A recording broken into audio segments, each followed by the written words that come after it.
Bueno, ¿cómo lo ha tratado la semana? ¿La semana? ¿El mes? Bueno, en fin, cerrando notas en los institutos, andando un poquito de acá para allá, con el trabajo, los chicos, no me enfermé yo, pero la semana anterior tuve a los chicos enfermos. Bueno, Marcelo ya tiene las chicas más grandes, pasó por esa etapa, nos mira como diciendo, los compadezco, ¿sí? Hay que andar a las corridas con los chicos, los médicos, los pediatras, y bueno, pero...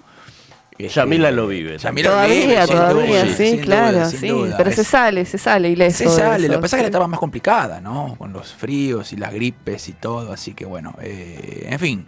Hay que pasar el invierno, como decía alguno. Hay que pasar el invierno, tal cual, ya que estamos hablando de economía, ¿por qué no? Exactamente, vamos a citarlo.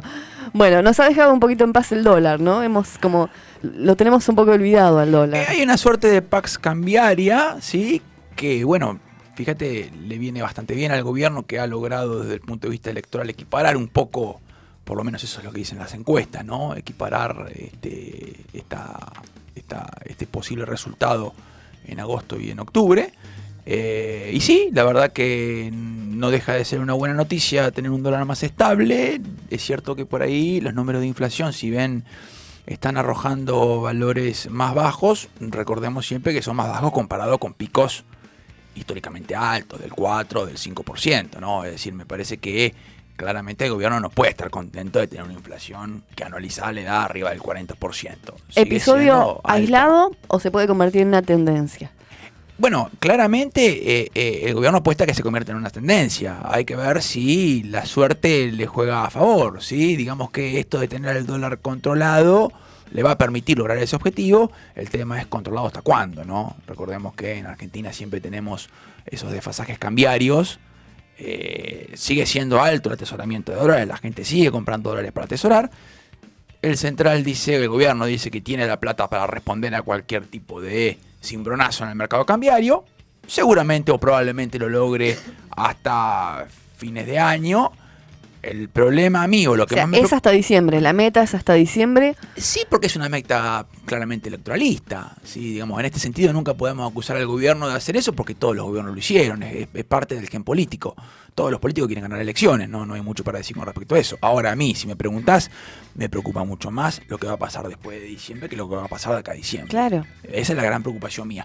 Y no tiene que ver solamente con el dólar. Argentina hoy, independientemente del gobierno que asuma, quien llegue a la primera magistratura en diciembre seguramente va a tener que darse una vuelta por Washington a la sede del Fondo Monetario para ver qué es lo que va a pasar después de diciembre, ¿no? Argentina está endeudado con un acreedor y no es cualquier acreedor.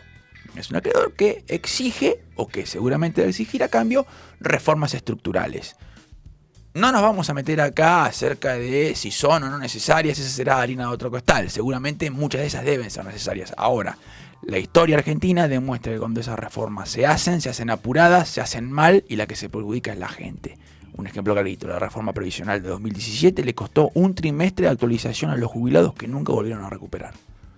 La reforma tributaria costó un impuesto que se llama el impuesto de la renta financiera, que lo terminan pagando pequeños ahorristas que no sería deseable que lo paguen en un país donde no hay ahorro. Y con eso tenemos un montón de ejemplos, incluso el otro gobierno también, y si no vamos atrás ocurre lo mismo. Me parece que la historia es muy clara en ese sentido. Cuando las reformas o las políticas públicas en Argentina se emprenden rápido, se emprenden mal, y la que se ve perjudicada siempre es la gente. Te doy un dato, España está discutiendo la reforma de su sistema previsional desde el año 92. Acá el sistema previsional argentino lo hemos puesto parche contra parche, recontra parche, y la realidad es que el haber mínimo sigue siendo insultante para los pobres jubilados que cobran 2 mangos y que la mayoría está por debajo de la línea de pobreza. Entonces, bueno, el haber mínimo de 10.000 pesos, ¿quién puede vivir con 12.000 pesos hoy? Bueno, claramente nadie, ¿no? Entonces, eso es lo que más me preocupa a mí, que la reforma, independientemente del color político del gobierno, sea este gobierno o el que venga, siempre cuando se hacen a las apuradas, se hacen mal, y la que se ve perjudicada es la gente, lamentablemente, ¿no? ¿Qué nivel de incidencia tienen los dígitos que por allí vamos viendo respecto del riesgo país en todo esto? Bueno, el riesgo país es claramente una variable a monitorear, porque si el riesgo país está muy alto, cuesta mucho más, sobre todo para las empresas financiarse en el exterior. También no es solamente un cuco. No, es un riesgo real. Acá en Argentina tenemos la tendencia de darle mucha importancia a ciertas cosas que por ahí no sé si son claramente importantes para toda la gente. Lo que sí es cierto que si un riesgo país alto es malo porque a las empresas que sobre todo a las multinacionales o a las pocas empresas argentinas que son fuertes internacionalmente, les cuesta mucho conseguir financiamiento, y eso lo que hace es atrasar proyectos de inversión, generar menos puestos de trabajo, en fin, tiene su correlato en la economía real, ¿no? Tiene su correlato en la economía real. ¿Y las pymes en todo este contexto? Y las pymes son siempre las grandes perdedoras de todo esto, ¿no? Yo siempre digo, y uno cuando lee un poco la historia económica se da cuenta de que siempre están los grandes perdedores, son las pymes, los pequeños comerciantes, los trabajadores, los jubilados y los pobres, ¿no? Siempre son los que terminan perdiendo. Por ahí las grandes multinacionales, muchos de la clase política, con todo respeto a la clase política, ¿no? No, claro, pero se conoce la situación por la que atraviesan y no se ven así como medidas de auxilio en lo inmediato. Mira, se ha intentado algo, el gobierno ha intentado algunas cosas justo es decirlo por el lado del tema de las tarjetas que les cobraban a los comercios, una locura. Lo que pasa es que en este contexto de aumento tan fuerte de costos, todo incentivo es poco. Esa es la realidad. Vos pensás que una persona que tiene un comercio tiene unos costos que son alquileres, impuestos, y la venta no le sube o le sube muy poquito. Bueno, por más incentivo, por más mano que se le dé, no le alcanza. Y venimos de 2 años muy complicados. No nos olvidemos que vivimos 2 años de una economía prácticamente desde la mitad del año pasado a ahora. Las ventas y el consumo interno no hace más que caer. Hay una pequeña recuperación ahora de la mano de obra 2, un cierto reverdecer, pero todavía muy incipiente. No todos los comercios lo sienten, ¿no? Entonces es un problema. ¿Se mantendrán todas estas medidas anunciadas y algunas que se comienzan a implementar más allá de diciembre? ¿Cómo lo ves vos? Y viste, acá hay que ver, insisto, con este concepto. Vos tenés del otro lado un acreedor que te va a exigir condicionalidades. El Fondo Monetario es su forma de funcionar, es lo que hizo en otros lugares del mundo, con mejores o peores resultados. No vamos a valorar aquí el tema del resultado. O si querés lo hablamos en otro momento, pero siempre se van a exigir el fondo. De hecho hay un trabajo muy claro, un paper muy claro del fondo de mediados del año pasado. El fondo dijo, bueno, yo esto no lo recomiendo como política, pero, viste eso de, no lo recomiendo, pero si podés, fíjate cómo lo vas haciendo, que tiene que ver con la reforma de los sistemas previsionales. Una de las cosas que se pide es bajar la tasa de sustitución, que es el haber mínimo, el haber inicial de la jubilación, ¿no? Como para que en Argentina tenemos un gasto previsional muy fuerte, porque es un tema de reparto.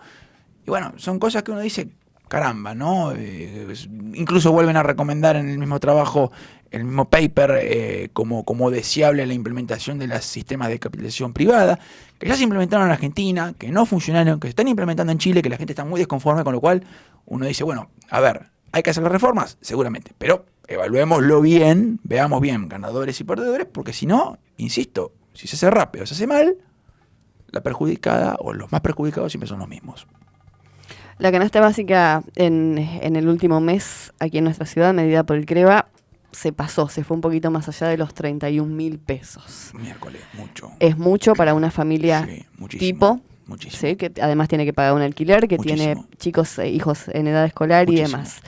Bueno, frente a ese panorama, ¿cómo hacer como para que el fin de mes no esté siempre tan lejos y poder organizarnos un poquito con la economía diaria? Mirá, organizar bien. Claramente dejar de comer no se puede. No, organizar bien la compra, esto es más para listas de Lázaro y por ahí, pero bueno, sin duda influye, organizar bien la compra, las amas de casa saben de buscar precio, tener cuidado siempre en esto de, bueno, está bien, hay que darse los gustos, tampoco hay que estar toda la vida pegándose de todo, cuando uno puede un gusto hay que dárselo, pero bueno. Sí, estamos hablando más de 31.000 pesos como Está bien, pero viste que la gente tampoco puede dejar de festejar un cumpleaños, tampoco puede dejar, porque si no, no es vida, viste, no le vamos a decir a la gente que no compre, tiene que comprar, ¿no es cierto? Porque si no, la vida termina siendo una tristeza total. Seguro. En la medida que se pueda, el gasto que lo haga, pero bueno, que tenga mucho cuidado sobre todo con el tema de por ahí sobrepasarse con los gastos, ¿no? Porque bueno, después se termina pagando la factura y viene cada vez más grande, ¿no? Esa es un poco la humilde recomendación que uno le puede dar a la gente. No, claro, ¿y la tarjeta? ¿Cómo hacemos con la Cuidado tarjeta? con la tarjeta. Sí, usar la tarjeta hay que usarla, porque insisto con este concepto. Yo te cuento una anécdota, un día creo que la conté acá o en otros lugares, no me acuerdo. Un día estaba Juan Carlos de Pablo, que es un poco un referente en la profesión de los que queremos hacer difusión de la economía, en un colectivo y una pareja se acerca y le dice, doctor, ¿es buen momento para casarnos? Y De Pablo le dice, mira, en Argentina nunca es un buen momento para nada. Siempre hay problema. Con lo cual, casate y haz lo que tengas que hacer y después ve. Y en esto es un poco lo mismo, ¿no? En la medida que uno se puede dar un pequeño gasto, un pequeño mimo, que lo haga, pero bueno, teniendo cuidado en no pasarse con el gasto y con el financiamiento del mismo, ¿no? Las tarjetas están caras, lo cual es natural en este contexto, ¿no?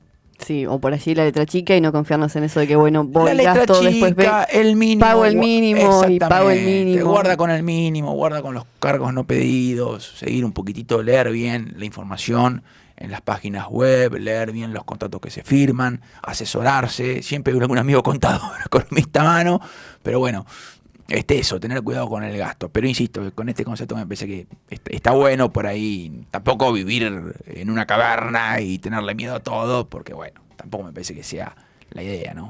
¿Cómo ves esta última medida anunciada por el gobierno que tiene que ver con tirarle una soga a la gente que está pagando un UVA? Bueno, mira, vos sabés que el tema del UVA, al gobierno se lo critica mucho por el crédito UVA. Yo me he peleado bastante con algunos colegas y amigos, siempre respetuosamente, ¿no? Yo no creo que el UVA haya sido una mala medida del gobierno. No lo creo, porque vos mirá los números de morosidad son muy bajos. Hoy tenés una morosidad en UVA del 0,3%. Sobre 100.000 créditos UVA, solamente 475 no están pagando. Es decir, me parece que el UVA no ha sido un problema en general, más allá de que haya alguna gente que puntualmente esté teniendo un problema para pagarlo. No quiero insultar a la gente que hoy tiene un problema. Pero bueno, mira la morosidad, sobre 100.000 y pico de créditos, la gente lo está pagando el crédito, evidentemente. Más allá de que debe ser un sacrificio, la gente está cumpliendo con su obligación de pagar el préstamo. Claro, por ahí no tiene que ver con la morosidad, pero sí con el esfuerzo que tenés que hacer para pagar. O en detrimento de. Pero bueno, fíjate que si realmente fuera un problema enorme, la gente dejaría de pagarlo. ¿Sí? Entre comer y pagar el crédito, la gente directamente dejaría de pagar el crédito, es una cuestión de necesidad.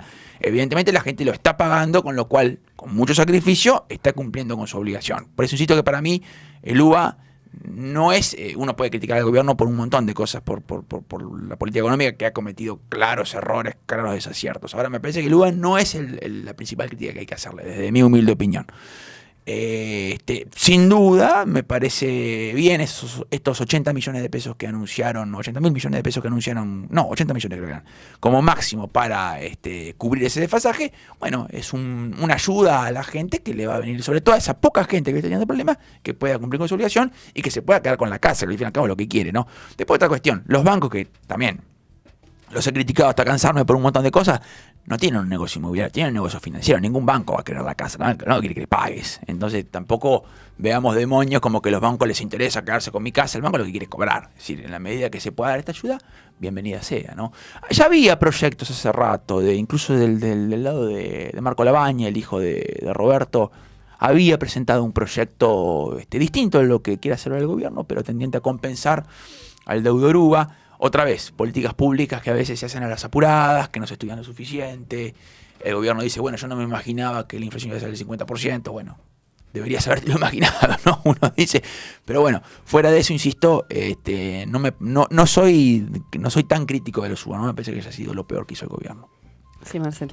Quería, antes de entrar, estuvimos escuchando un audio entre los tres, Sí. Una pregunta que se le hizo al futuro... No, al precandidato a gobernador, con chances. Axel Kicillof, se la hizo Virginia Gallardo. Tiene que ver con la inflación, con bajar la inflación. Bien. Quería saber qué pensabas vos. Muy interesante. Para que la escuchamos para quien no está al tanto de qué se trata. A ver. ¿Puede ser que dijo que la inflación no era un fenómeno monetario? Es que no es. ¿No es? Mira, te lo demuestro. Bueno, entonces tengo una propuesta político para hacerle. ¿Cuál? ¿Por qué no elimina todos los impuestos y financiamos el gasto público con una emisión monetaria? Ahí estamos. Qué desafío. No la contestó Kicillof, ¿la puede contestar Rinaldi? Pero por favor, para eso estamos. Bueno, a ver, rápido para no aburrir. Esto es una cuestión claramente teórica. Lo voy a resumir así. Difícilmente detrás de un episodio inflacionario no haya un exceso de emisión de dinero. Difícilmente no lo haya. Ahora, la emisión es necesariamente inflacionaria, o el exceso de emisión, mejor dicho, es necesariamente inflacionaria, pero no suficientemente inflacionaria. ¿Qué quiero decir con esto? Que si uno mira un poco los datos, también hay ciertos periodos en los cuales la relación emisión y precios no se cumple estrictamente, ¿sí? Porque a veces puede haber otras cuestiones, pero por ahí negar que la inflación, que detrás de la inflación no hay un problema de emisión, me parece querer tapar el cielo con las manos. Ahora, pretender que la inflación la bajás solamente frenando la emisión, también me parece querer tapar el cielo con las manos. Hay un artículo muy interesante de Pablo, ya que hablamos de él, que dice: emisión e inflación, la irrelevancia de una verdad. Dice, es cierto que la inflación es un fenómeno monetario, ahora, no menos cierto es que no la bajás solamente frenando la emisión, ¿sí? Y acá voy a citar a otro ilustre economista, Adolfo Canitrot, que decía: yo para bajar la inflación soy monetarista, estructuralista, y sé que creer en la macumba, creo también en la macumba. Que es claramente, ¿no? Es decir, si hay que hacer algo que se dé de bruces con la teoría para bajar la inflación, y bueno, hay que hacerlo porque claramente es un fenómeno que requiere ser cubierto desde todas las aristas posibles.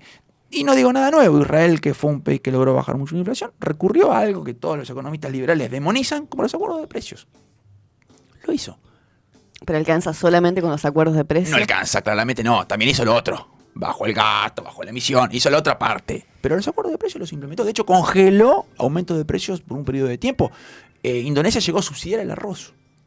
O sea que eso de, me quedo con la frase de Canitrot: si hay que hacer macumba, hacemos macumba. Todo lo que sea necesario para bajar la inflación, lo tenemos que hacer. No sé si respondí la pregunta claramente. Sí, ¿a cuánto estamos de terminar de incorporar la incidencia del gasto público en este fenómeno? Bueno, me parece que también es cierto que la inflación, hago mía las palabras del presidente cuando criticaba el kirchnerismo. La inflación es una manifestación de un gobierno que está teniendo problemas para administrar su presupuesto, ¿no? Es la realidad. Se ha logrado lograr un equilibrio primario en el gasto público. Hoy tenemos superávit primario. El problema es que ese superávit se sustenta en impuestos que antes no estaban. Y también hay un déficit financiero muy fuerte, porque Argentina ha aumentado mucho su deuda. Y bueno, eso es siempre es un problema. Volvemos a foja cero, ¿no?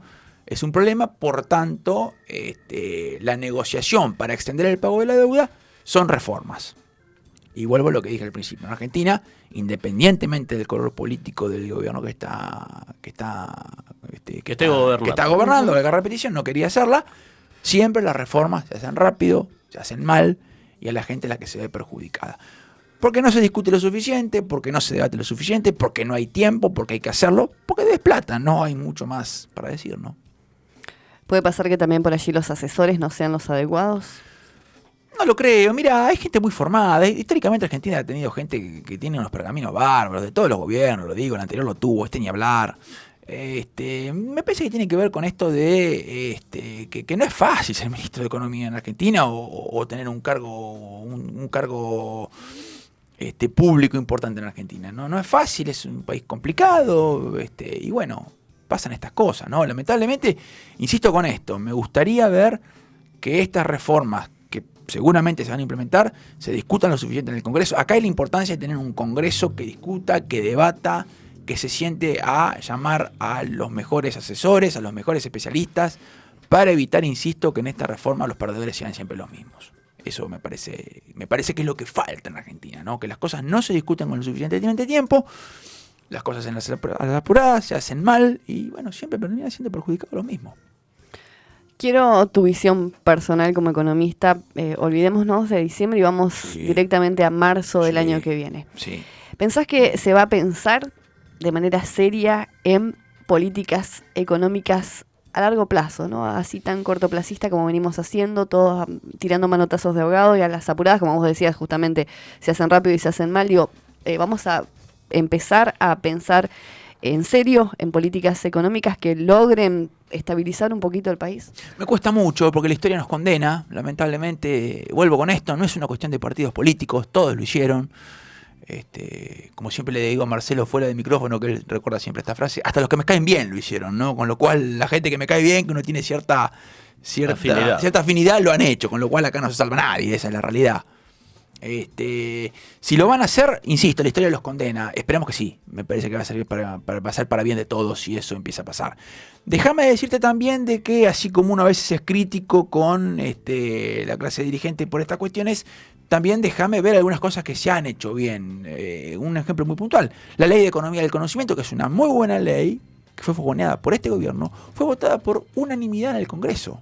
Es una ley que le da muy buenos incentivos a las pymes del software, sobre todo, o a las pymes de la economía del conocimiento, de las cuales hay muchas en Bahía Blanca que están funcionando muy bien. Entonces, esa ley fue votada por unanimidad por legisladores del kirchnerismo y por legisladores del macrismo. O sea, uno ve que a veces, con ejemplos muy puntuales, cuando quieren, se ponen de acuerdo y las cosas salen bien, porque es una muy buena ley que va a dar un montón de beneficios para gente que hace producciones audiovisuales, para gente que hace, insisto, software, para gente que hace productos basados en conocimiento humano. Y en Argentina tenemos la educación pública, que es un gran activo. En Bahía Blanca tenemos 2 excelentes universidades, importantísimos institutos terciarios que generan importante materia gris para agregar valor. Argentina es un país que exporta el 70% de sus bienes con muy bajo contenido de valor agregado. Y ese es el gran desafío, empezar a exportar más conocimiento, más valor agregado, y de la mano de la educación y este tipo de leyes como la Ley de Economía del Conocimiento, insisto, que es un ejemplo de que la clase política cuando quiere se pone de acuerdo y las cosas son buenas para todos. Esperemos que se siga ese ejemplo y que todos lo sigan haciendo y que podamos superar este cortoplacismo al cual muy bien vos hacías mención al principio.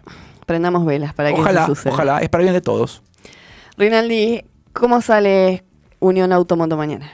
Sin duda ganamos, mañana voy a ir a verlo. Lo mejor, bueno, ganamos. Bueno, no quiero hablar mucho porque no me he ido muy bien cuando hablo. Si 2-0. 2-0. Perfecto. La última vez acertaste. La última vez acerté, pero la anteúltima no. Así que exacto. Estamos a mano. Estaríamos en condiciones de desempatar. Estamos a mano. Este es el desempate. Este es el desempate y el que paga el asado. Pará.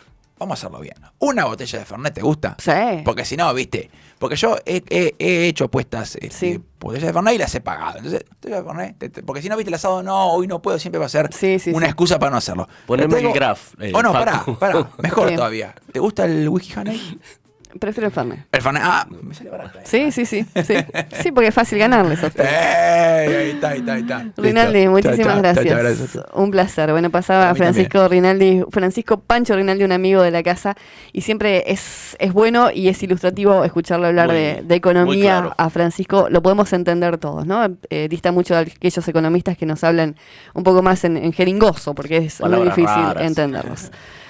Marcelo, ¿cómo seguimos? Escuchamos a Circe.